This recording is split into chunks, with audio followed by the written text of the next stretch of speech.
परीक्षा का रद्द होना कहीं ना कहीं कई परिवारों के लिए ऐसा साबित हो गया है कि जिए या मरे। स्टूडेंट्स बहुत परेशान हो चुके हैं, हताश हो चुके हैं, ऑप्शन कोई रहा नहीं है। काफी सारे कैंडिडेट्स मेरे साथ है, एक एक करके मैंने सभी से बात की है। एक कैंडिडेट है मेरे साथ जिन्होंने एसआई की परीक्षा दी, उनसे बात करते हैं कि वो क्या कुछ कहती हैं इस बारे में, कहाँ से आई हैं, क्या नाम है, क्या सपने रहे हैं और आगे क्या उम्मीद है। क्या नाम है आपका? मेरा नाम संजू है। मैं हनुमानगढ़ से हूँ। हनुमानगढ़ से आई है।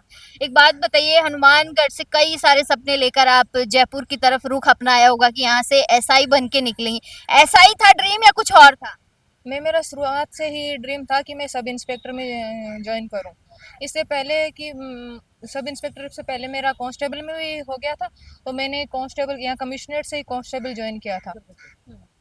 तो मैंने कांस्टेबल की आधी ट्रेनिंग पूरी कर ली थी।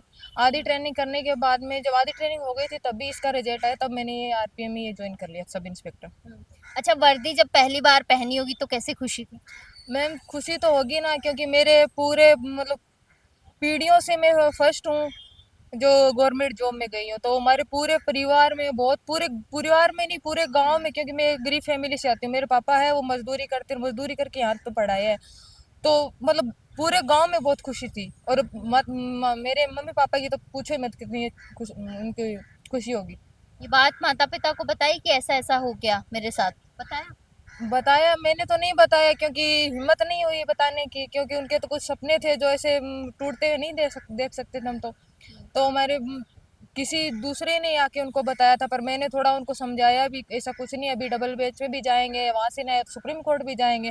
तो उसको बस सांत्वना बना के रखा है अभी तो कुछ मतलब उनको थोड़ा तकलीफ ना हो। पर वही है, वो अंदर अंदर से तो रोते, हमारे सामने नहीं रोते तो क्या है, पर वो दिखाते नहीं, इतनी दूर बैठे हैं ताकि हमें भी थोड़ी हिम्मत बनी रहे, ताकि उनके बच्चे कुछ कर न ले बस। सही बात है, माता पिता को बिल्कुल दुख होता है इस बात का। एक बात बताइए, एसओजी ने कहा 800 अभ्यर्थी, 800 में से 400 बिल्कुल फर्जी बता दिए। 400 में से भी आप कह रहे 55 या 50-60 ऐसे ही कुछ पकड़े गए। एक अनुमान लगा लेते 60 पकड़ लिए, बाकी 450 को जमीन खा गई कि आसमान निकल गया, क्या लगता है? मैम अगर असोजी को लगता है कि 400 लोग फर्जी है तो हम चाहते हैं कि उनको पकड़े। हमारे लिए बहुत अच्छा है ना ये चीज, तो ताकि हमारी भर्ती है वो कम से कम बच जाए। वो तो ये नहीं चाह, वो तो उन्होंने डायरेक्ट ही पत्ता ही काट दिया सब कुछ ही। ये तो गलत हमारे लिए, हमारे साथ गलत हुआ है ना। हम तो चाहते हैं कि हमने उनको ये बोल दिया कि हम आपका साथ देंगे, हमारा नार्को टेस्ट तो करवा लो। अगर आप ये नहीं भी उसके अंदर बोलते हैं कि नार्को टेस्ट तब करवाया जाता जब सामने वाले की अनुमति होती, हम अपना लिखित में दे रहे हैं ये चीज, वो करवा लो। और तो क्या, हमने ये तक बोला है भी अगर आप 800 में से ऐसे छंटनी नहीं कर सकते तो हम आपको एक एक बंदे के लिए एक दिन दे रहे हैं, आप एक दिन के लिए उसको लेके चले जाओ। और एक दिन जितनी उसके इसके ऊपर जितनी भी तहकीकात करनी है वो सारी कर लो। तो अगर आपको अब भी नहीं मिल रहा तो फिर वो आपका सिस्टम की नाम खामी है, ये हमारी तो गलती नहीं है ना। सिस्टम नाकाम है कहीं ना कहीं। हाँ मैम, हम तो यही कहना चाहेंगे सिस्टम नाकाम है, इसीलिए हम निर्दोष हैं जो ऐसे रोते फिर रहे हैं रोडों पे। अच्छा, एक बात बताइए, दो नेता आते हैं, एक तरफ हनुमान बेनीवाल है। मैं किसी नेता को गलत नहीं ठहरा रही हूँ यहाँ पर कि लोगों को लगे कि मैं बार बार पूछ रही हूँ। मैं इसलिए पूछ रही हूँ कि ये दोनों नेता थे, एक तरफ किरोड़ी लाल मीणा जिन्होंने शुरुआत की थी कि एसआई भर्ती परीक्षा रद्द हो जाए, उसके बाद वो तो चले उठकर बिस्तर समेट कर चले गए थे। उसके बाद आए हनुमान बेनीवाल जिन्होंने 127 दिन धरना किया। उसके बाद वो कहते हैं कि भर्ती परीक्षा आरएलपी ने रद्द करवा दी। मैं वो तो आपको पता है, ये तो राजनीति नेता है जो अपनी अपनी रोटियां सेकना चाहते हैं।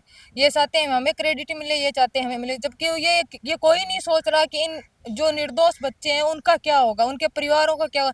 सब बस जो हम मतलब हमारा इंटरव्यू जाता है, हमारी ये बातें जो मीडिया के सामने जाती है, सिर्फ वही सोचते हैं कि इनके तो 50 लाख डूब गए, इनके 20 लाख डूब गए, कोई बोल 15 लाख डूब गए।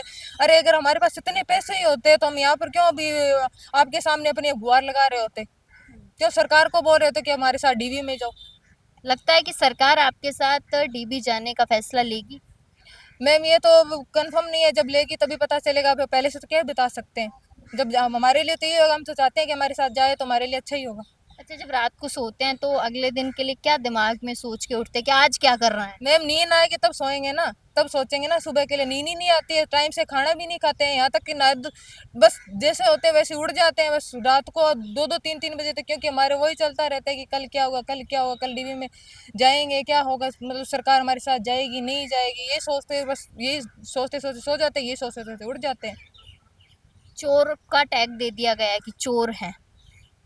टेक तो दे दिया गया है, पर मैम हम भी पीछे हटने वालों में से नहीं है, ये टेक ठाके ही रहेंगे क्योंकि हम ईमानदार है। तो हम ऐसा तो नहीं है नहीं कि हम जो गलत होंगे तो वो तो छुप जाएंगे, पर हम गलत नहीं है तो हम तो मतलब डीवी भी जाएंगे, सुप्रीम कोर्ट भी जाएंगे।